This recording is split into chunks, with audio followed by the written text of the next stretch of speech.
Today, I'm drinking a Fuller's Bengal Lancer. This is a 5.3% IPA from the brewery that has a really nice aroma of grapefruit and citrus.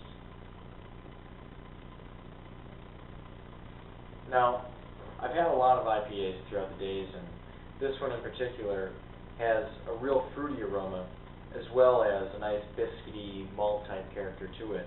And at 5.3% alcohol, it's actually quite drinkable, and it doesn't actually seem like a 5.3% beer. It more so seems like maybe a 7 or 7.5 by the flavor that's really packed inside of it. So I'm about to take my first sip of the beer.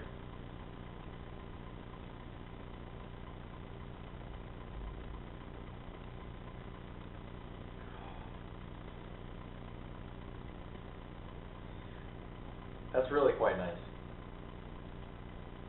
You get the grapefruit in the beginning, and the bitterness is actually a bit more like an American style IPA, more so than the lighter bitterness that you may find in a traditional English bitter. The maltiness on this is actually making it a pretty full-bodied beer, and the residuals in the mouth are quite pleasant. I'm still getting biscuits and caramel, and still a nice, smooth, hot bitterness. There's really no harshness to this beer at all.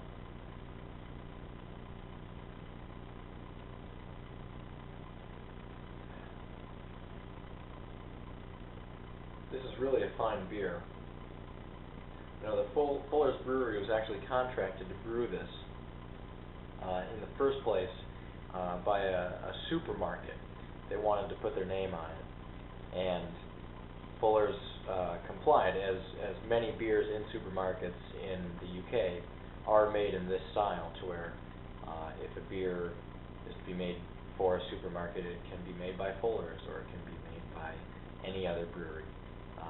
It doesn't matter if their previous record, a superb brewery can brew beers for a supermarket. It turns out this is no longer made for this supermarket. It's now made just for the brewery and its own sales. It's actually doing quite well in the market. So again, this is Bengal Lancer, and it's quite a fine beer. It doesn't push the limits of hops as some beers do in the States or in Scotland or any other country, but this one is really quite nice.